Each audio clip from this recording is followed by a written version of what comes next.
Welcome back to the classroom. My name is Mr. Wong. Today we'll be going through the 2014 Physics question 4, and this is for if you're doing the New South Wales syllabus. This answers Module 5, Inquiry Question 2. Let's read the question. So Mary and Bob are riding in a car on a roller coaster. The roller coaster is designed so that the rider will feel weightlessness at the top of the ride at point A here. It can be assumed that the track is circular in shape and at and near point A and point B. So this one and this one. The radius of a circle path is 20 meters, shown in figure 7. Ignore air resistance and frictional forces. Okay, let's go to the very first question. It says calculate the minimum speed at which Mary and Bob must be moving at point A for them to feel weightlessness. Okay, so the whole concept of weightlessness, if we were so to speak, so we imagine you were in an elevator. The concept of weightlessness is if you only have a gravitational force and you have no normal force. Okay, the whole concept of feeling your own weight, sometimes people get the wrong impression that it's, how big the weight force is or there being no weight force. That's not actually the case. Your feeling of weightlessness is whether or not you feel contact. So by that regards, we should have a normal force of 0. Okay, and what that would also mean, so usually we'd say our centripetal force, if we have a look, is our normal force plus our gravitational force. In this scenario we have here, our normal force, so at point A, if we look at the force diagrams, the normal force is going up. Well, technically we're saying there's no normal force because they feel weightlessness. There's only gravitational force, and that becomes the resultant centripetal force. So in this case, the centripetal force is contributed by our gravitational force. Okay, and our gravitational force, does it say the mass of our object? No, it doesn't. But that doesn't really matter because we can derive an equation. So centripetal force is mv squared over r equals to mg. Now m is the same thing, so we can actually cancel them out. So it'll be v squared over r equals to g. This is your centripetal acceleration. Okay, move that over. V squared equals to rg. V equals to the square root of rg. Substitute the values in, so V equals to 20. We already know what the acceleration due to gravity is, 9.8. So all we have to do is find our velocity, which is 14 meters per second. So that's the minimum speed at which Mary and Bob must be moving at for them to feel weightlessness. And I guess what you could also say is, so Mary and Bob do not experience the normal force at this particular point, at least.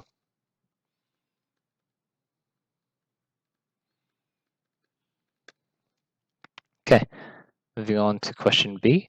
Explain why Mary and Bob feel weightlessness at point A at this speed. So we were kind of talking about it up there. Okay, so the whole concept of weightlessness is caused by zero contact with surface, which means there is a zero normal force.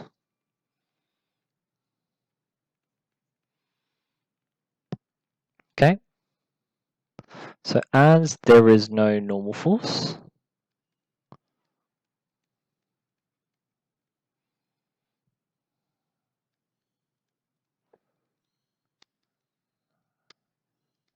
Mary and Bob are unable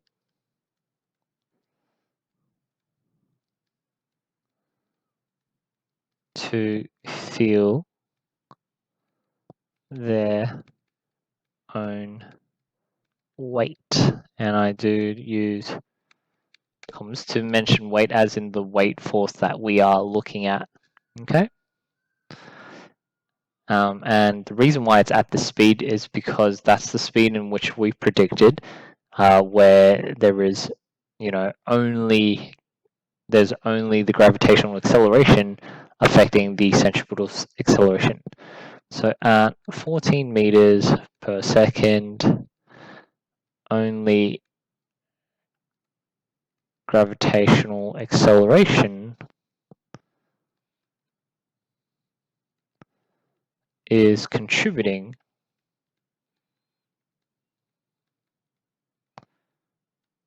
to the centripetal acceleration.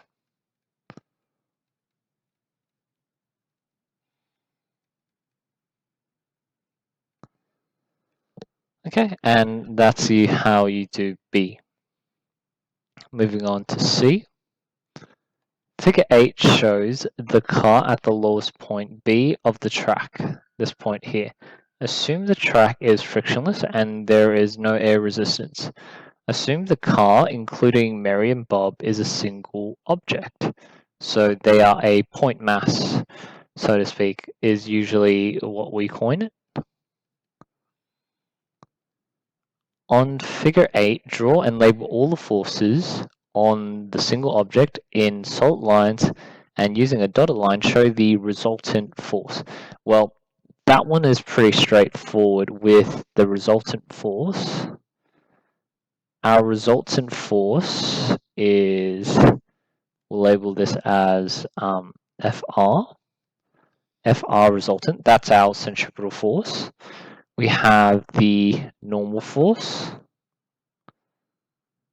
Okay, we have our normal force, and we also have our gravitational force.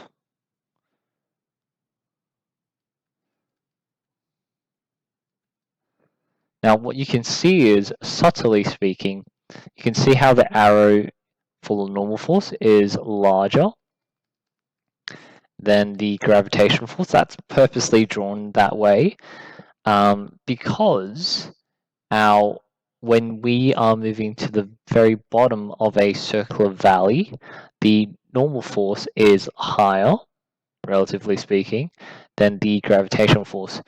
That kind of explains why when you're going down a circular dip, you feel a stronger weight on your body. So there's that. So I guess if we were trying to be really accurate with the distance of the arrows, our resultant force would be a bit smaller, like so. Okay, and that's how you do the question for this paper. Hopefully you understand how we look at the force vector diagrams, do these calculations, and also have a better understanding of weightlessness. I am Mr. Wong here. If you found this useful, give it a like, subscribe if you haven't done so already, and I will see you next time.